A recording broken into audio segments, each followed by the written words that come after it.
and welcome to Northern Kentucky History Hour. My name is Tara Johnson-Ohm, and I'll be your host tonight for a fantastic presentation called CVG, From Beginnings to New Heights. We look forward to hearing from our speaker very soon. If you'll bear with us, we're going to let everyone in on the Zoom, and then we will get started. Good evening, everyone, and welcome to Northern Kentucky History Hour. If you're just joining us via Zoom, we're just going to pause for just a few moments and let everyone into the meeting. I hope everyone is staying warm inside on this snowy April day. For those watching this video recording later on, yes, I did say snowy April day. It's been quite an interesting one weather-wise. So happy to have you all with us. And again, if you're just joining, this is Northern Kentucky History Hour, a project of Behringer-Crawford Museum. Just letting all of our friends on Zoom in. If you're joining us via Facebook, we are happy to have you as well. All right. Okay, so let's go ahead and get started. We might have a few friends joining us here in a few minutes, but my name is Tara Johnson-Ohm. I am the Vice Chair of Behringer-Crawford Museum Board of Trustees. I see quite a few of my fellow trustees in the meeting tonight, and I want to say thank you to them. Thank you to Behringer-Crawford's staff. We are so grateful for everything that they have done. Some people think that this is my regular job, but it is not. I'm just a volunteer, and really happy to be able to share Northern Kentucky's history with all of you. So we have to say thank you to Behringer-Crawford's financial supporters. They help us so much. The City of Covington, Kenton County Fiscal Court, ArtsWave, the Kentucky Arts Council, the Northern Kentucky Sports Hall of Fame, and the Carol Ann and Ralph B. Hale Jr. U.S. Bank Foundation. Thanks to all of them for their support. And thanks to all of our members. So many of you have joined or renewed your memberships over this past year, and we are very, very grateful for your support. The museum is open. You can check out bcmuseum.org for updated hours, or you can give them a call. If you're not a museum member, we would love for you to go to the website, again, bcmuseum.org, or just stop by and find out how to join. Just a couple of housekeeping items before I introduce tonight's guest. I do want to remind everyone, depending on what device you are using, you may not be able to see others in the meeting during the presentation, but they could potentially see you, and this event is being recorded. So just want to remind you, if you decide that you want to turn off your video for privacy, you're welcome to do that. We also love to see your face, though, if you want to leave it on. So it's up to you. And let's see, if you have a question, you'll notice that you are muted. But if you have a question, please type it in the chat. The little chat box should be either in the upper right or bottom of your screen. And you can type your comment or your question. I'll be taking notes throughout the presentation. And then I can make sure that your question gets asked. If you're joining us via Facebook Live, you can add your questions in the comment field, and same, I'll take the note and make sure to ask at the end. For the quiz, if you are a first-time participant in Northern Kentucky History Hour, you may not know that we have a quiz that we do from time to time. So our presenter will be asking a question at some point. And get your fingers ready so you can type in the answer. No Googling now. It's an honor system. The winner of the quiz gets, of course, bragging rights. And you also will receive in the mail this very cute little button that says BCM Northern Kentucky History Hour. So without further ado, I am very pleased to present CVG's Chief Legal Officer, Joe Huber. He is also a fellow Behringer-Crawford Museum Board member. So Joe, welcome. So glad to have you. Thanks, Tara. Guess I get started with some of the screen here. Yeah. If I do it right again. It went really well the first time. Oh, of course. Let's try that one. if we've got the title page up. Yep, perfect. Great. So thanks, Tara. As Tara mentioned, I am a trustee on the board at the Behringer-Crawford Museum and also currently the chief legal officer for the Kenton County Airport Board. A lot more on that later, but this is not my first job at CVG either. I worked at DHL in the early 90s when it was at its former hub location on the north side of the airfield. Today's massive DHL hub is actually on the south side, but don't want to get ahead of myself yet. When I was at DHL, I worked overnight slinging boxes. As the old adage was, the fragile on the box meant throw this box further. But in all seriousness, though, I had the opportunity to load, unload aircraft, work on the ramp, learn weight and balance of aircraft, and as well as work with customs. We often talk about people catching an aviation or airport bug, so to speak. And obviously my time working at nights at DHL is what did it for me.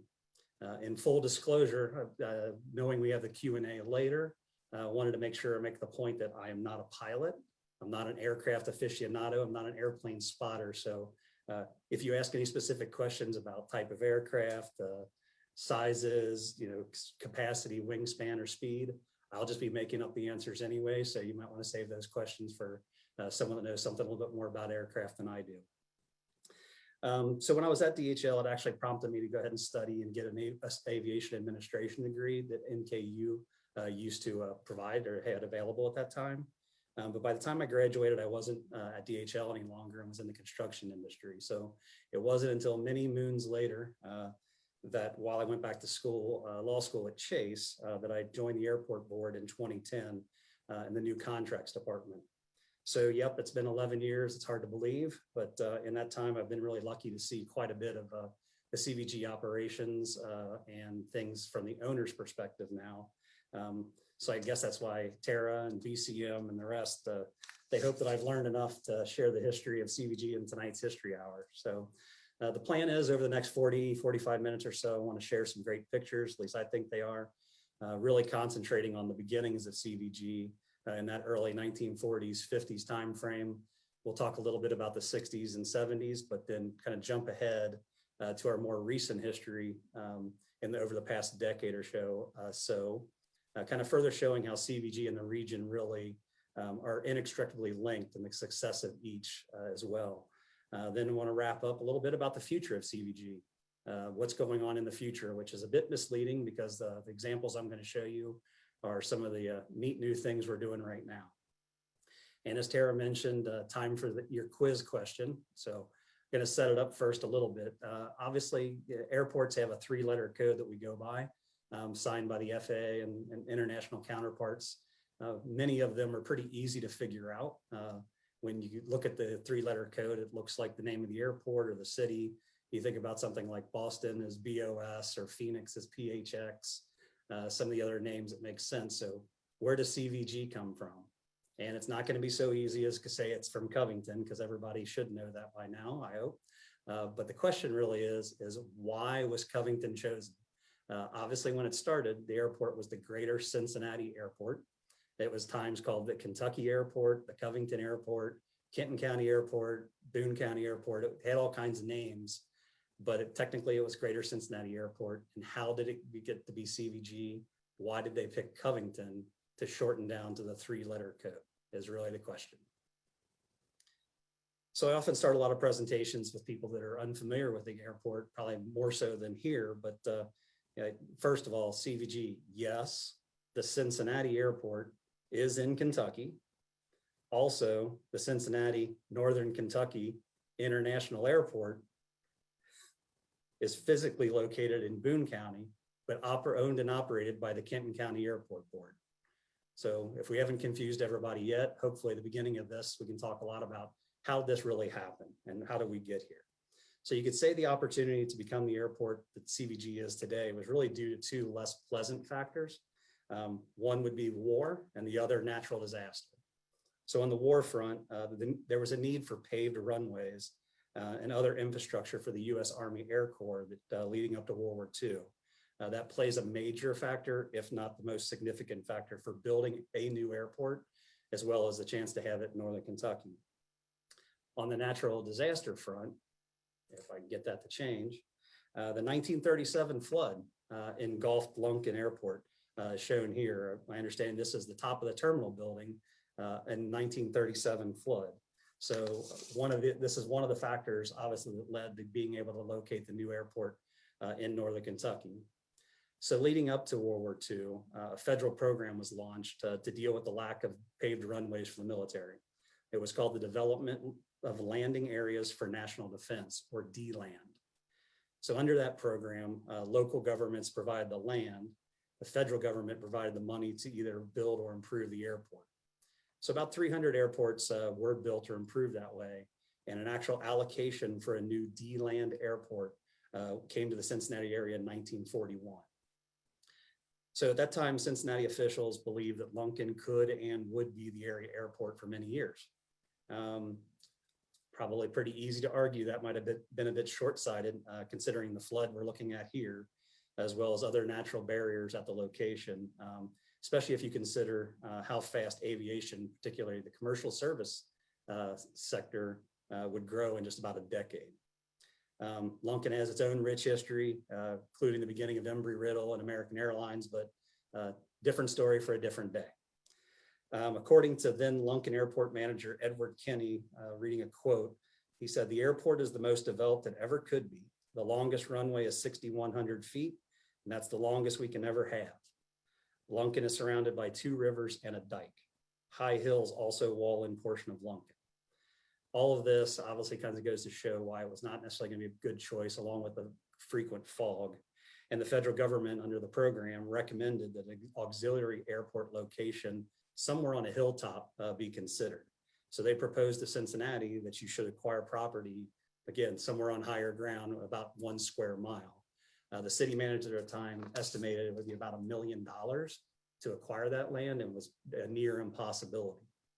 That might have been so until about May 1941, when the Civil Aeronautics Administration, the predecessor to the FAA, they said that the federal government would consider a northern Kentucky site for the area airport. O.G. Loomis was an engineer that was part of the small group that really landed CVG where it is. And a lot of the information I've got today and that we have on the history of the airport comes from a report that he did, or letter, if you might want to call it. This is the cover pages from that he wrote, and I believe it states that to fill in the blanks of how the airport ended up in northern Kentucky. In this, engineer Loomis wrote that Congressman Brent Spence had sent a letter to the Kentucky Post at the time about this change that the northern Kentucky could get the airport. And the story, the headlines read, "Kentucky could get Cincinnati Airport." And Loomis titled this as a challenge for northern Kentucky to actually get that airport. Adding to the woes of Hamilton County and Cincinnati, so to speak, Hamilton County voters would then proceed over the years to vote down 3 attempts to issue bonds for a new airport. Part of the problems that we're seeing is that at the same time the city was asking voters to vote for a bond issuance, they also were saying that Lunken was still sufficient, and city officials were having difficulty in agreeing on a single site. So engineer Loomis took it upon himself to start looking for appropriate land to develop throughout northern Kentucky so they could propose. And in his letter, Loomis recounts that he told William Steinfort that his 100-acre farm could be in the middle of a future airport. Now, admittedly, not to confuse anyone, this is not that time frame. It's a few years later, because you can see the airfield in the back that was actually built by then. However, the front is where South Airfield is today, kind of where the DHL facility and Amazon is working, as well as our administrative offices are here. So gives you an idea what Mr. Loomis was trekking through to try to figure out what was a good site. So when he found the site that he thought would work, Loomis brought this to Hub Logan, who was with the Kentucky Enquirer, and they together brought the idea to Phil Vondersmith, who was at the time the president of the Kenton County Industrial Association. They chose this site and presented it as their proposal with the government because it was $40 to $50 an acre. It was nearly as fog-free as possible, 12.5 miles from Fountain Square in downtown Cincinnati. Only minimal grading would be needed to get the site ready to CAA standards. Plenty of room for expansion, which that was obviously good foresight considering what we know today. And there was only good that they had the necessary glide slope and angles for aircraft operations. So importantly, the Northern Kentucky community stayed united in its effort and committed to this site, because unlike Cincinnati, they continued to bicker about stay undecided on the 3 sites that they had in mind. Engineer from the Civil Aeronautics Administration, Herbert Howe, recounted that he believed it was during the summer of 1942 that the D-land funds were formally switched from Cincinnati to Boone County.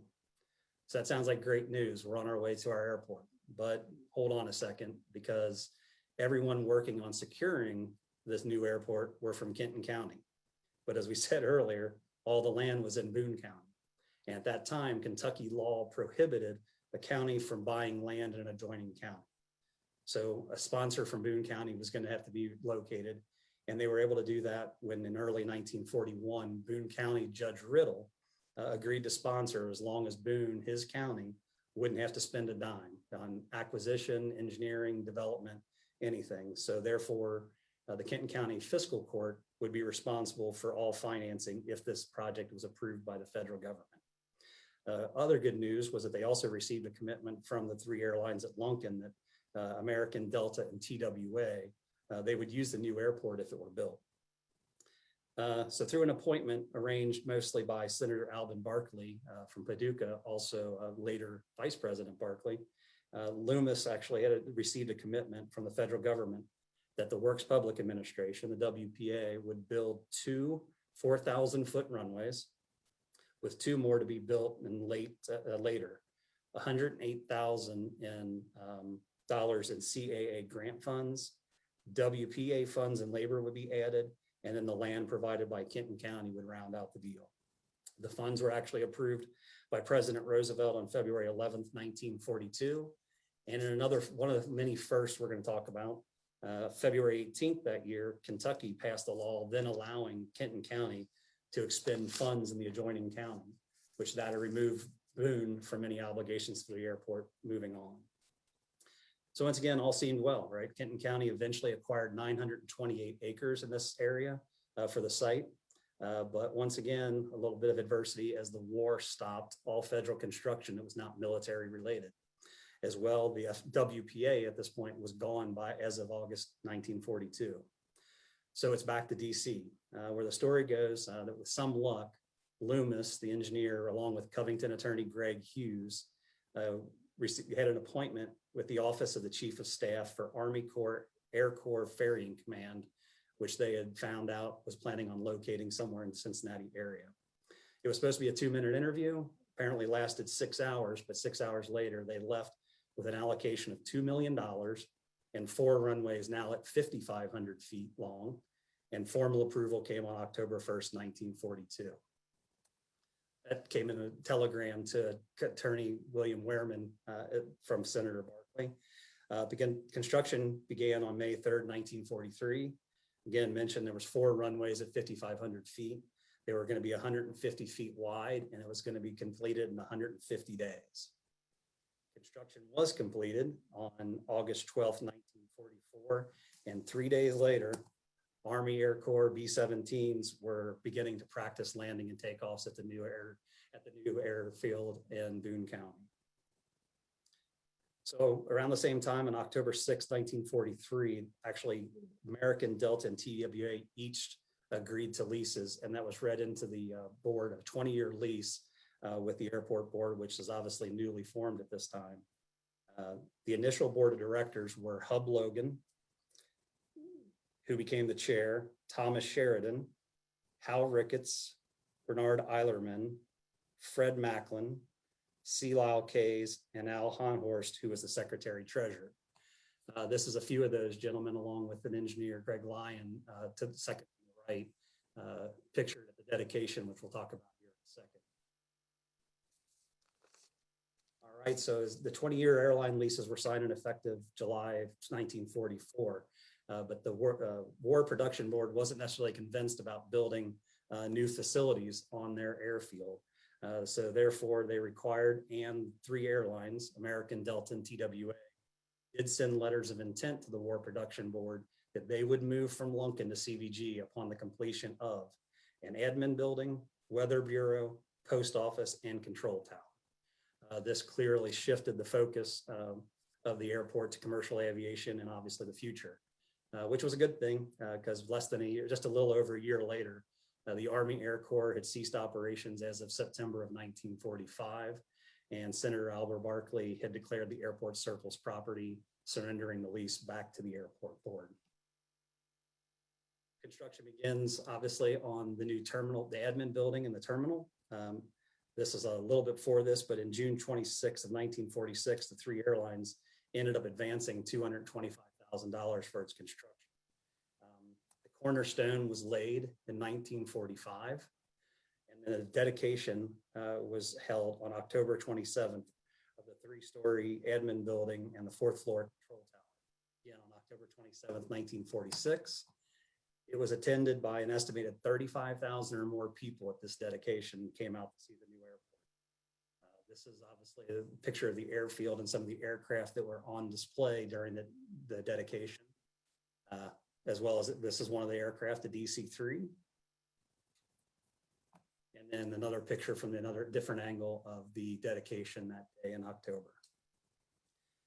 So where does that lead us? So on January 10th, 1947, an American Airlines DC-3 touches down at CVG, followed shortly thereafter by both a Delta DC-4 and a TWA flight. So this is the beginning of our first commercial passenger service at CVG. The operations had moved from Lunken the day before, and scheduled passenger air service would begin at 24 flights a day, serving just under 303,000 passengers that year. These are some of the passengers waiting at the original admin building and terminal in that 1940s timeframe. So as it would at the very beginning and continues today, the airport expands and expanded quickly in this time frame. Taking a look at the aerial of what the airport land would have looked like in development there in 47 after the dedication and the start of commercial service. So in 1948, Piedmont Airlines began DC-3 service from Wilmington, North Carolina. And then later in June of 1949, All American Airways also starts service. All American would change its name to Allegheny, which might be more familiar to everybody on tonight. But after acquisition of a few other airlines, this is the airline that eventually changed its name to US Air in 1979. It's interesting also that the airport board never sought tax dollars and had to generate its own revenues to operate the greater Cincinnati airport. The only local money that was spent was for the original land purchases at a total of $195,000. This holds true today, actually, as all the funds for operating, improving, and maintaining the airport are generated by the airport. As a matter of fact, even the FAA restricts that anything that is generated here has to be used for airport purposes. So even the early board found ways to raise money. They generated some money through farm leases. There was actually a lease to install clocks in the terminal. The good old pay toilets generated a few dollars. There was even a new car rental open called Hertz Drive Yourself, spelled DRIVURSELF. So that must have been the beginning of what sounds familiar as we all know Hertz today. Landing fees were and continue to be a main revenue source for the airport. Back then, they were based on the type of aircraft.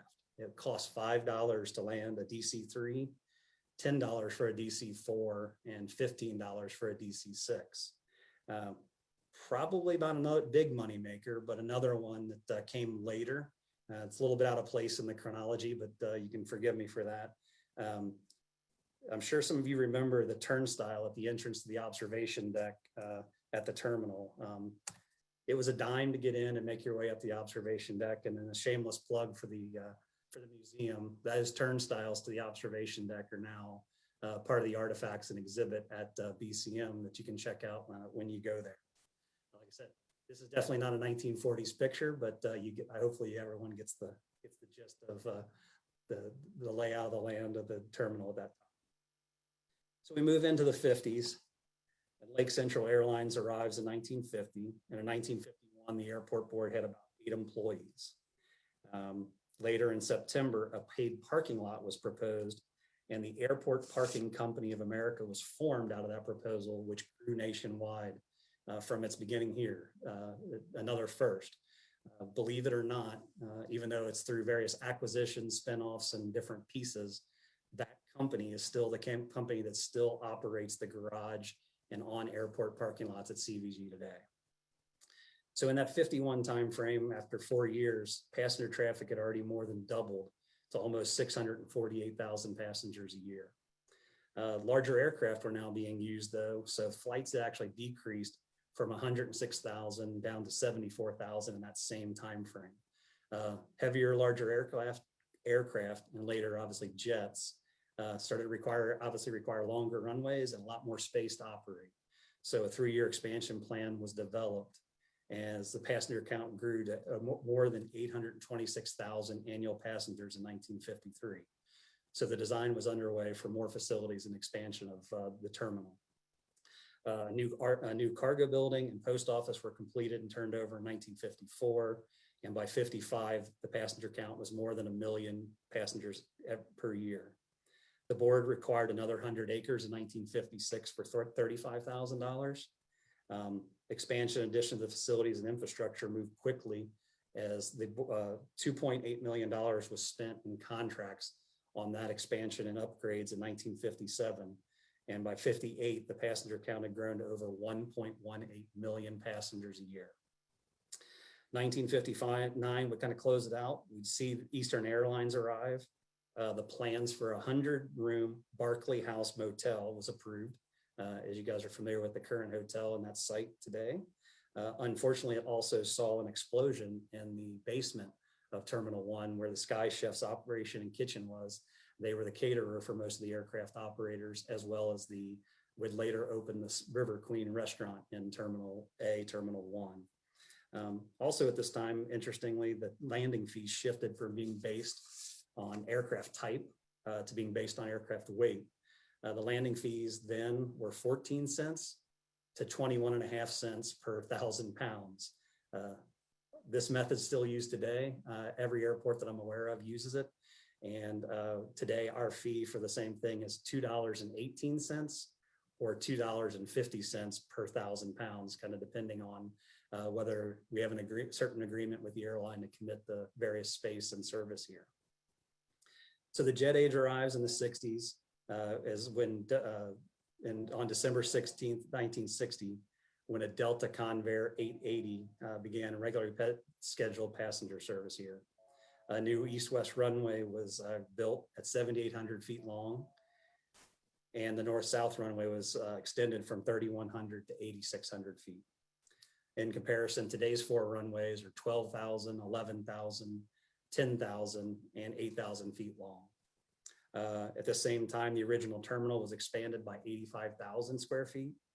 And the River Queen restaurant that many people probably remember was opened in September of 1960 and operated in the Terminal 1 building. By 1961, now we were up to 909 employees working at CVG, up from the 8 we said just 10 years earlier. Compare that to today, where we have over 14,500 badge holders that work at the airport for various tenants and people on the airport property. So in 1963, we also added a 6-gate addition to Terminal A, later Terminal 1, which helped to accommodate Piedmont and Eastern Airlines, as well as general aviation traffic. 9 more gates and 32,000 more square feet were added to the concourse when the airport board issued $12 million in revenue bonds. So in 1965, the airport land was now up to 2,002 acres. Today, we're standing around 7,700 acres. The passengers were more than 1.8 million passengers annually, and air, mail, and freight was over 62 million pounds. Now, that compares to today at cargo through 2020, it's only 1.5 million. But that's 1.5 million tons, not pounds. So our cargo partners continue to expand and grow and are a great addition here, an asset at the airport. So the growth continued. There was a master plan that called for 1 more new terminal building by 1971, but the airlines were now requesting that there be 2 new terminals added.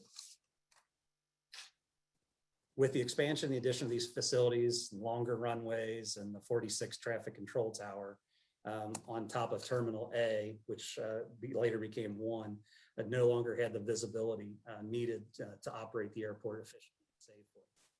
So the FAA decided to build a 128-foot tall control tower at a cost of $829,000 in 1968. You can see here the beginnings of the foundations as well as some of the drawings. And the tower cab going on and getting close to capping out. Construction was finished in 1968. One problem. So the FAA then comes back and says, we don't have the money to install the radar and the equipment needed to operate the new control tower. That was sat empty then, at least until October of 1969, when it was said that then John Volpe, the U.S. Secretary of Transportation at the time, stopped at CVG en route through here and ate at the River Queen restaurant. When he asked about the new tower that he could see literally from the dining room, he was told about the funding issue and that nobody was working on it. The eyewitnesses said he then called the FAA immediately and wanted the work to start immediately. Lo and behold, a crew arrived the next week. The tower was then finished and commissioned in use in 1970. It was continued, and we continued to use that here and close to the same site until the current FAA control tower was built in 1997. So in November 1971, as I mentioned, there was a call for expansion of the facilities. The board signed a 30-year agreement with 7 different airlines for a $38 million expansion. The airlines would underwrite $31 million in the bonds, and the $7 million would come from FAA. As you see here, kind of the construction that was going on in this 1973 timeframe, it was scheduled to take 7 years, but it was completed in 1974. During this, Delta moved to Terminal C, which would later become Terminal 3 on the far left-hand of your screen. Terminal B would be in the middle, was later renumbered Terminal 2, would be American and TWA. That was followed by, in 1975, Terminal A, or 1, which was the original, was remodeled, and that housed Allegheny, Eastern, North Central, Piedmont Airlines, as well as commuter airlines. Access was also improved to the airport this time because on December 23rd, 1972, 6 lanes of I-275 opened up between I-75 and the airport. And as obviously more 275 open, the better the access. One other infrastructure piece that helped access to the airport at that time is the Clay Wade Bailey Bridge, also opened. The expansion in 1973 ultimately added 9 new gate positions, 1,900 new parking spaces. It tripled the terminal lobby space, added 168,000 square yards of apron, and extended the access drive 500 feet. One of the unique features of the drive now was that it actually was one of the first times they separated the drive of arriving and departing passengers based on the bag claim and ticketing. Overall, from planning conclusion, this whole process took 3 years and cost $40 million, not counting the remodel of Terminal A. So another familiar attraction showed up around this time, or at this time during the expansion. As you might recall, the Southern Railway bought Union Terminal in 1972 and planned to demolish the concourse. Southern delayed or agreed to delay the demo to the Save the Murals Committee. As a result, 14 murals, 8 tons each, 20 by 20 feet by Weinhold Reese. Mosaic murals were removed from Union Terminal and transported to CVG, incorporating them into the actual terminal buildings and the remodel of Terminal A. The first 2 arrived on August 16, 1973. The total cost was $536,000, 136 of which was just to install and refurbish.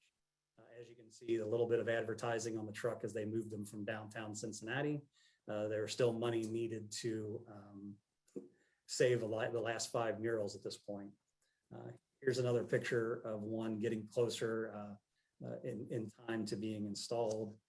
And many of us will remember the one in Bag Claim of the old Terminal 2 Bag Claim. This was the Aeronautical Corp of America from the murals in Union Terminal. So in an interesting contrast, also, skip ahead one, or something got reordered. I'm going to go back. So this is, like I said, an interesting contrast that in 1973 on the left, you can see the murals being installed in what I think is, I believe there's Terminal 2 or Terminal B. And on the right, when we went to demolish the terminals, that is the actual picture of the murals after they've been after the murals have been removed from that same spot. So as many of you know, 9 of the murals once again faced uncertainty as the demo of T1 and T2 were slated in 2015, 2016. And this is a picture of the murals in Terminal 1 as they were prepared for shipment. They literally were pulled out the back of the wall there, as most of these were part of the structure, as you could see when they were set in. Luckily, a new home was found, as we all know, as they were transported back to Cincinnati, and they are installed outside the convention center encased in glass.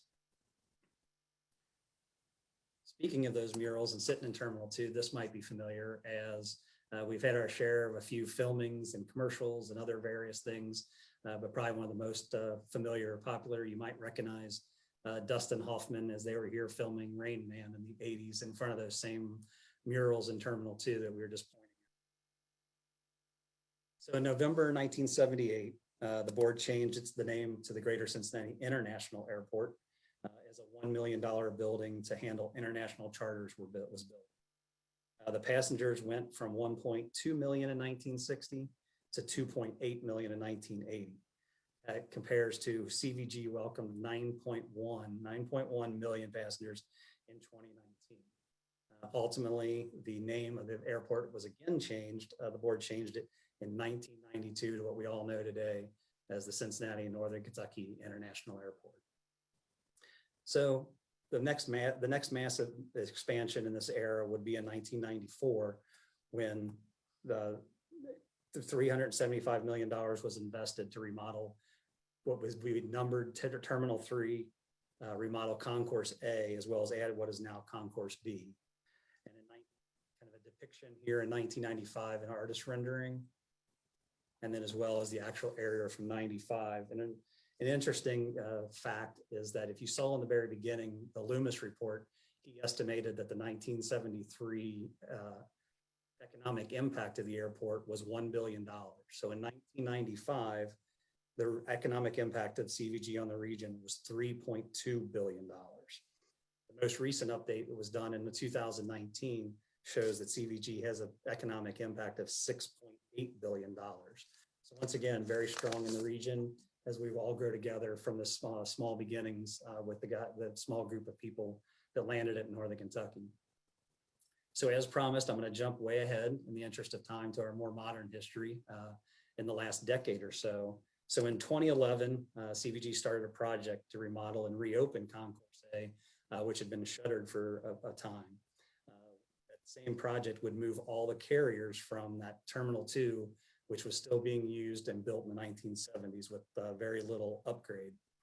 The project was completed with an overnight move of all the carriers from Terminal 2 to Concourse A, and operations began on May 15th, 2012.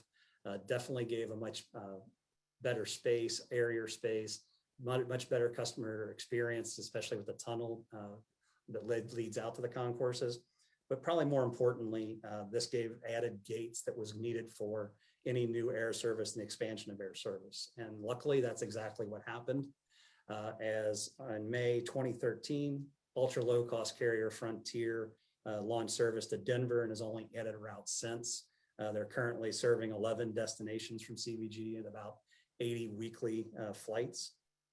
And so another ultra low cost carrier took notice. Allegiant then announced service to 2 Florida destinations in October 2013. And that eventually started the service launched in February 2014. Later, Allegiant goes on to establish a base here at CVG in 2016, basing 3 aircraft and employing over 100 local employees. Allegiant now serves 21 destinations from CVG with about 100 weekly flights. So also in 2016, a a new agreement with the airlines was signed, replacing that 44-year-old.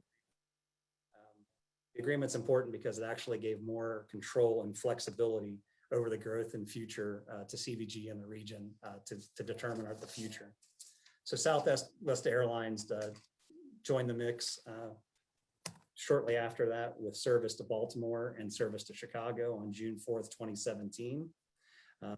As you've seen, we've had nothing but good news as more announcements come.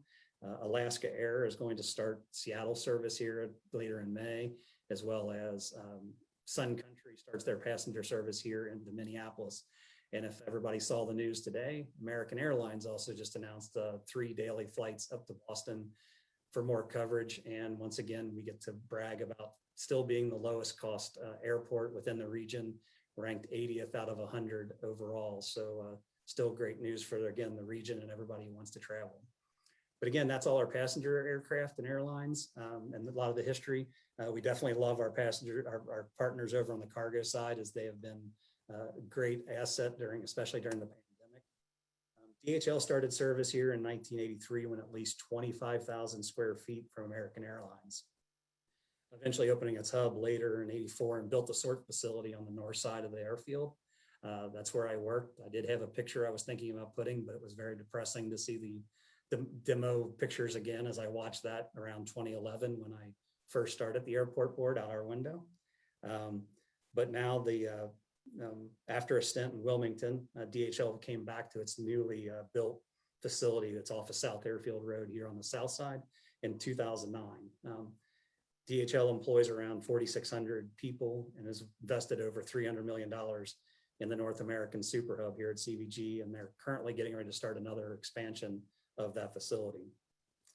So when you consider the competitive nature and the attractive cost here at CVG, but it's actually a location that makes a big deal for both passenger and cargo carriers. For those of you who might have come to the airplane viewing area, you've seen the historical marker stating that this was the center of the US population in 1880. So still CVG is within about an hour flight of at least 60% of the population. So to us, it's no surprise we also got Amazon Air to put its cargo hub here, making us what we believe is the only airport with 2 major cargo hubs at the same airport. Amazon started its operations actually in April of 2017, partnering with DHL to use that facility as well as contract out handling the aircraft. They're currently building their own facility. You see the groundbreaking here in 2019. That sort facility and aircraft ramp is a $1.5 billion investment, and it's slated to open later this year. They will employ at least and well over 2,000 employees. So also what's going on now is we talked a little bit about the murals during that time, that the original T1 and T2 terminals, Terminal A and B from the former days were demolished. This is a picture of the T1 side of that. But in that footprint is the new consolidated rental car facility, or what we call the CONRAC. What you're looking at is the customer service building that's attached to that. It's a $170 million facility. It'll allow all the customers to walk directly to and from the terminal to pick up or drop off a rental car. So no more shuttles. This includes an innovative stacked fueling system for the rental car companies. And if you haven't been out in the last few years, and hopefully you're out here more often than that, but in the last few years, the new roadway comes directly into the airport, as opposed to all of us who remember the old loop road that came around Terminal 1 and past Terminal 2 till you got to the main terminal. The customer service building that you see here also allows for expansion of the ticketing as we need it, and it gives us a lot more curb front space, which is definitely needed since around 95% or more of our passengers either start or end their journey at CVG nowadays, what we call origin or destination passengers. This CONRAC facility is also slated to open later this year, probably later in the third quarter or early fourth quarter. So as promised at the beginning, what's the future hold? CVG, I feel like, has been innovating since Brent Spence laid down the challenge to bring the airport to Northern Kentucky. We feel like we continue to do that today by trying to do things different, a little bit better. It could be more efficient, better lighting to sensor technology that helps curate the passenger experience. But we're always piloting projects. We're always using new technology and other innovations each day. And a couple fun examples wanted to share with you is this is our friend Neo. from Avid Bots. We partnered with this group. NEO is out in the concourse areas regularly cleaning the tiled floors. NEO is able to actually map an area by being walked around only one time. So NEO gets sent out about 3 or 4 times a day and actually cleans hundreds of thousands of square feet of tiled floor each time, using artificial intelligence as well. So NEO can obviously avoid and detect objects and obviously people as well as they move through. But the AI technology in NEO also allows the cleaner, if it detects an object one time and comes back the next time and it's there again, it readjusts its map accordingly based on what it detected the day before. So it continues to update its map and clean efficiently. And if you're going to do autonomous, then you might as well go all out and work on autonomous vehicles, where we partner with Thor Drive. One of the advantages with Thor Drive, I understand, is it actually retrofits current vehicles or existing vehicles and equipment, unlike what you might read about or hear about of purpose-built autonomous vehicles. Thor Drive is based out of the Seoul University in Seoul, Korea, and that's where they came from. They actually came out to the Silicon Valley, and we attracted them here from some of the things we were doing. Here we saw a successful test of the van, the same thing that they did in complex urban environments in Korea.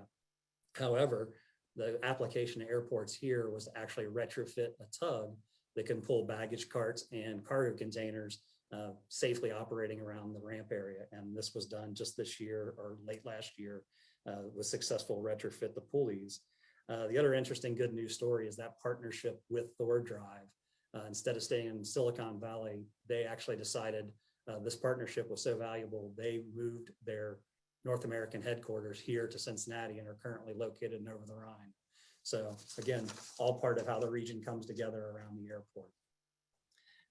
Finally, I want to talk about just the master plan we recently completed. The master plan is usually updated about every 5 years, and it kind of tells us where we want to go.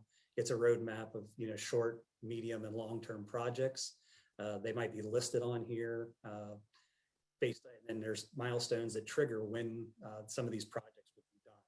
Just kind of want to draw your attention, if you can see in the middle, hopefully, kind of the red boxes are our terminal and concourses. So the idea of the plan would be is that as passenger count demands, we want to move the international arrival and gates and customs up there by the terminal, so you don't have to get cleared any longer back out in Concourse B and walk through the concourse. As passengers grow, then Concourse A, the middle red section there, would be expanded and the rest of it completely overhauled. And then finally, Concourse B would be overhauled. And as you can see, a lot of the development around in the various gray areas is Amazon, DHL, and some of our other partners, as well as a lot of roadway projects. For those that already did the math at the beginning of this and earlier in the hour, obviously we're going to be celebrating our 75th anniversary next year of the first commercial passenger flight, the January 10th, 1947 date. So we're very excited to celebrate the 75-year milestone, and are looking forward to continuing to drive kind of the collaboration innovation at CVG and within the region. And with that, thank you. Looking forward to any of the questions in the chat, and I guess talking a little bit about this question. Yeah, absolutely. That was great, Joe. And I've said this many times throughout the past year of this project, but I'm not originally from Northern Kentucky. And so I love the opportunity to learn about our landmarks. And, certainly the airport has very much made our community what it is in so many ways, both economically and physically. And so it was fascinating. I loved all the photos that you were able to pull together. So thank you so much. There are a number of both questions and comments in the chat, a few nostalgic ones. I'm going to start with the questions, if that's okay. And but actually, let's do the quiz question first. A lot of people tried to answer, so I'm kind of curious what you feel like the answer is. So my understanding is the answer is that often the case, especially with the federal funded or federally created airports, that they would look to the closest federal post office as the marker. So the Covington post office would be the closest at the time, and then Covington was chosen and CVG from there.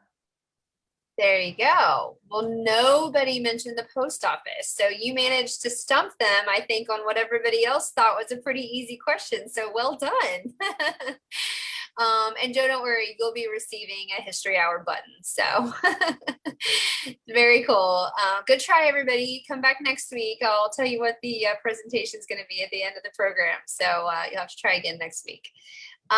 Okay, so let's go a little bit into some of the questions. And I know you mentioned that, you know, you're not a pilot, so we'll just do our best to see how you're able to answer some of these. The first one is, do you happen to know much about, you know, there's always kind of this sort of, you know, lore or myths about, you know, if the airport had not been located in northern Kentucky and Boone County, it would have gone potentially to Blue Ash.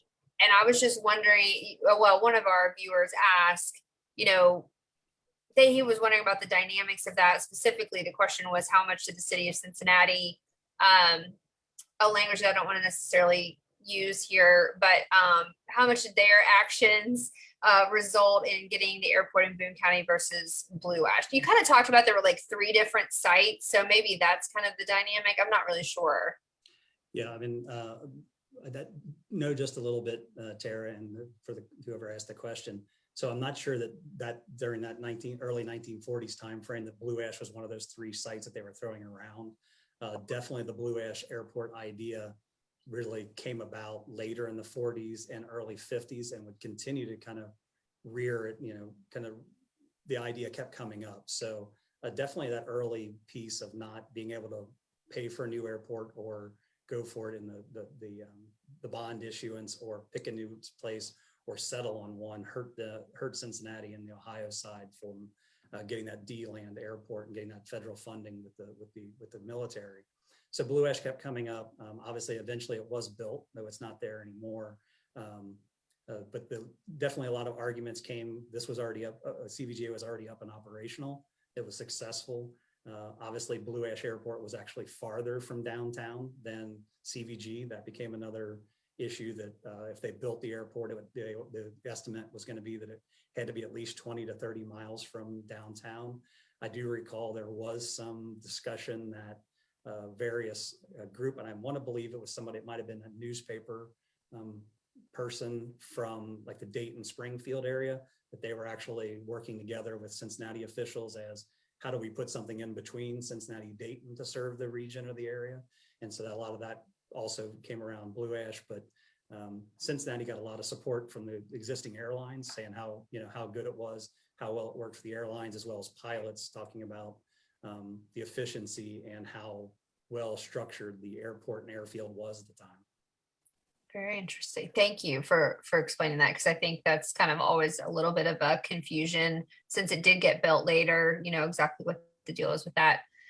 Here's a fun question that just came in, and I actually don't know the answer to this either. So airport employees, are airport employees government employees? Like are you, I think I know the answer that you're part of the airport board, but do you want to answer kind of like, how does that work? State, county, independent? What does that look like? Right. Well, so the administration, which is what I work for the airport board, which is a government entity. So yes, we're government employees, similarly set up because we're created from the Kenton County Fiscal Court originally.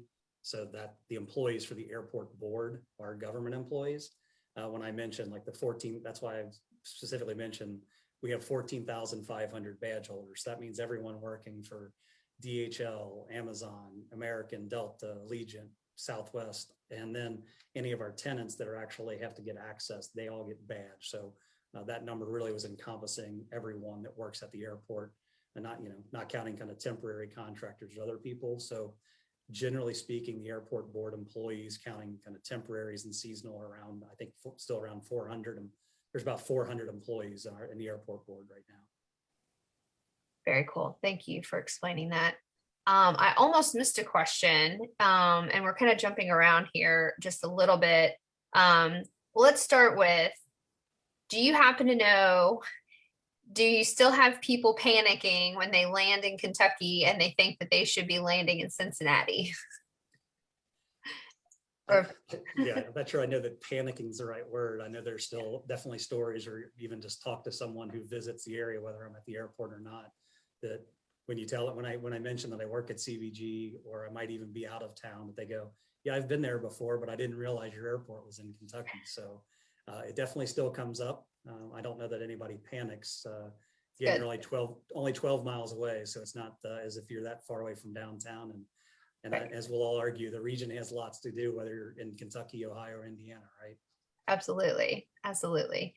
Okay. So you were talking kind of toward the end of the presentation about some various upgrades that are coming. And Michael would like to know, is there any chance that the viewing area could get an upgrade with a PA? I assume that's like a speaker with air traffic control. So fun idea, Michael. It would not be listed on the master plan, but I duly noted to bring it up.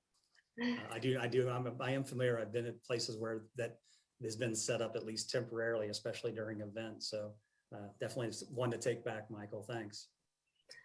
Yeah, that's a fun idea. I know my daughter and my mother-in-law love going and watching the planes take off. So let's see. Are there any? All right, let me make sure I get all of the historical ones. How are we doing on time? Okay, we got time for just a couple more. Okay, back to planes. So when you talk about being the charges for a plane, about how much it weighs, is that how much the plane generally weighs when it's empty? Or is that about like how much each individual plane weighs when it's full with its cargo? It's a set landing weight for the aircraft type. Gotcha. So it's not the actual weight of each individual one as it lands. So the larger aircraft obviously are rated at a higher weight, which is another reason why the cargo aircraft are so beneficial in the landing fees. Cool, thanks. Okay, so now we have a bunch of questions about the new plans. So I don't know that, okay, everybody, that we're going to get to all of these. So Joe, I'm going to ask, is there a website? Is there any place that people can go and see the master plan if they want to? Yeah, there's so during the whole master planning process, part of it is stakeholder, community outreach to show, hey, here's what we think we're doing. What does everybody think? So that website is still live. There's a link through cvgairport.com. Try to see if there's a way I can pull it down and put it in the chat, but it takes you right out to the reports and documents and the actual massive document and technical documents as well. But I'll put that in the chat before we're done. Okay, cool. I did just put the cvgairport.com, but if you have the direct link, that would be great. Okay, so, and again, we only have a couple minutes left, but Nancy wants to know, is Amazon completion going well, and and this is Nancy Daly, by the way, is Amazon completion going well, and will Jeff Bezos be coming for the festivities? I have no idea on the grand opening plans. I'll do what I'm supposed to do whenever there's a media inquiry and send that over to our marketing communications team. But yes, to my knowledge and everything I've done, and I've actually spent some time working in the construction department here as well over the past year. And by all means, it's moving along, and you can see quite a bit of ramp in the sort facility going up right outside my window. A lot of road work on the South Airfield and Wendell Ford, which Wendell Ford Boulevard will punch out and be open to the public, hopefully sometime in July. So new access into the whole side of the airport. But as far as I know, they're still on schedule to open up and have their first flights sorted through that facility later this year. Cool. And I'm just going to let you know that we have two different people that are wondering about transport from the airport to local destinations, possibly rapid transit or otherwise. Not sure if you have any thoughts about that. There's always discussion about kind of the multimodal, what are better ways to get to and from. I know there was a lot of talk of some sort of rail system when I first got here, studies about what it would cost. One of the interesting there goes back to what I mentioned before, is that the airport is restricted in what they can do as far as spending money. So even if we decided to build a rail, the FAA would restrict whether the airport money could only be spent while the rail is on the airport property. So it's one more limiting factor that once it leaves the property, you'd have to come up with another way to fund such a project. And no known immediate projects on the future, unfortunately. Yeah. And very cool story. And this is going to be my sort of last one. Sharing, everybody should kind of check out the chat if you haven't. But John wanted to share a story about Ruby Wiley of Erlanger, who's now over 90 years old, who campaigned to add Northern Kentucky to the airport name. And I just thought that was kind of a cool story. And she subsequently joined the community effort to save the Erlanger Library. So thanks to Ruby, we have Northern Kentucky in the name of the airport now. So very nice. Oh, and Joe did add for everyone, if you haven't seen the chat, the website where you can get a lot more details. Joe, this is awesome. Thank you so much for joining us for our kind of crazy project that we have. We love it. We love seeing all of you weekly. Next week, we will have Cam Miller, and he will be talking about the Latonia racetrack. So from fast planes to fast horses, we hope that you join us next week as we talk to Cam and learn all about that history. So until then, I hope everyone has a great night. Joe, thank you again. Thanks to all of you for joining us, and we will see you soon. Bye, everybody.